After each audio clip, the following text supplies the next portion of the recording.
2026 சட்டமன்ற தேர்தலுக்கு இன்னும் கொஞ்சம் காலம் தான் இருக்குது. இன்னும் 4 மாதங்கள் முதல் 5 மாதங்கள் வரை இருக்கிற ஒரு சூழ்நிலையில பிரதான அரசியல் கட்சிகளான திமுக, அதே மாதிரி பாஜக உள்ளிட்ட பல்வேறு கட்சிகள் ஏற்கனவே தேர்தல் வியூகங்களோட களத்துல இறங்கி அவங்களோட வேலைகளை துவங்கிட்டாங்க. அதிமுகவை பொறுத்த மட்டும் ஏற்கனவே ஏராளமான பிரச்சனைகள் இந்த நிலவிட்டு இருக்குதுங்க. இந்த பரபரப்பான சூழ்நிலையில அதிமுக செயற்குழு மற்றும் பொதுக்குழு கூட்டம் சென்னை மாநகரத்துல இருக்கிற ஸ்ரீ பாரதி வெங்கடாச்சலபதி மண்டபத்துல இன்னைக்கு நடைபெற இருக்குது. இதுல பல முக்கிய தகவல்கள் முடிவுகள் எடுக்கப்படலாம் அப்படின்னு சொல்லி தெரிய வருதுங்க. தமிழ்நாடு, புதுச்சேரி, கேரளா, மேற்கு வங்கம் உள்ளிட்ட பல்வேறு மாநிலங்களுக்கு அடுத்த வருடம் இந்த சட்டமன்ற தேர்தல் நடைபெற இருக்கிற நிலையில தற்போதைய நிலவரப்படி தமிழ்நாட்டுல 4 முனை போட்டி நிலவும் அப்படின்னு சொல்லி எதிர்பார்க்கப்படுது. திமுக கூட்டணி, திமுக காங்கிரஸ் கூட்டணி, அதே மாதிரி அதிமுக பாஜக கூட்டணி, நாம் தமிழர், தமிழக வெற்றி கழகம் கட்சிகள் இப்போ ஏற்கனவே தங்கள் தேர்தல் பணிகளை துவங்கிட்டாங்க. அதே மாதிரி பாத்தீங்கன்னா ஆட்சியை தக்க வைப்பதற்காக திமுக கூட்டணியும், ஆட்சியை பிடிப்பதற்காக அதிமுக பாஜக கூட்டணியும் கடுமையாக தீவிரம் காட்டி வருது. அதே மாதிரி நாம் தமிழர் கட்சி தனியா போட்டின்னு சொல்லி அறிவிச்சு அதன் அடிப்படையில தனியா போயிட்டு இருக்குது. இந்நிலையில அதிமுக கூட்டணியில பல்வேறு சிக்கல்கள் நிலைவேறக்கூடிய நிலையில செங்கோட்டையன் மற்றும் உள்ளிட்ட பல்வேறு சீனியர்கள் பல்வேறு திமுக கட்சிகள்ல போய் இணைஞ்சிட்டு இருக்காங்க. சசிகலா, ஓ பன்னீர்செல்வம், டிடிவி உள்ளிட்டவர்களை பிரிந்தவர்களா ஒன்றிணைக்கணும் அப்படிங்கிற கோரிக்கையும் தற்போது வலுப்பெற்று இருக்குது.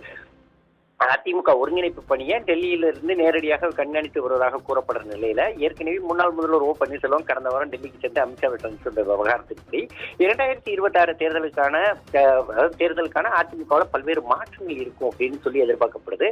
பரபரப்பான இந்த சூழ்நிலையில தான் இன்னைக்கு அதிமுக செயற்குழு மற்றும் பொதுக்குழு கூட்டம் இன்னைக்கு நடைபெற இருக்குது.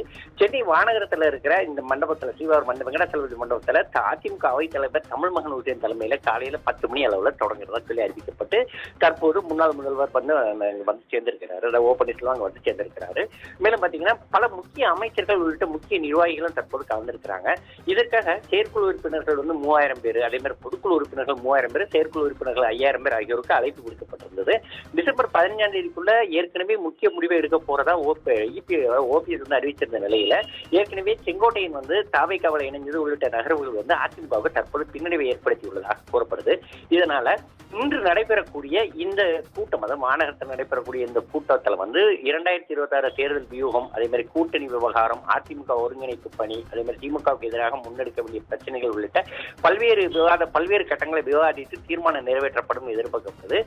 அதிமுகவோட இன்றைய நிகழ்வு அரசியல்ல ஒரு முக்கியத்துவம் வாய்ந்த நிகழ்வாக கருதப்படுது. ஏற்கனவே இவங்க பிரிந்தவர்களை ஒன்றிணைக்கணும்னு சொல்லி கோரிக்கை வைத்த நிலையில பலர் கட்சியிலிருந்து வெளியேறினாங்க. அதே மாதிரி பாத்தீங்கன்னா இன்னைக்கு பொதுக்குழு செயற்குழு கொடுத்தாலும் 5000 பேருக்கு அவங்க வரவேற்பு கொடுத்தாங்க. கிட்டத்தட்ட 10,000 பேருக்கு மேல அங்க வந்திருக்கிறாங்க. அதனால அவங்களுக்கு உண்டான அசைவ மற்றும் சைவ உணவுகள் தற்போது தயாராகி அதன் அடிப்படையில கூட்டமான துவங்க இருக்குது.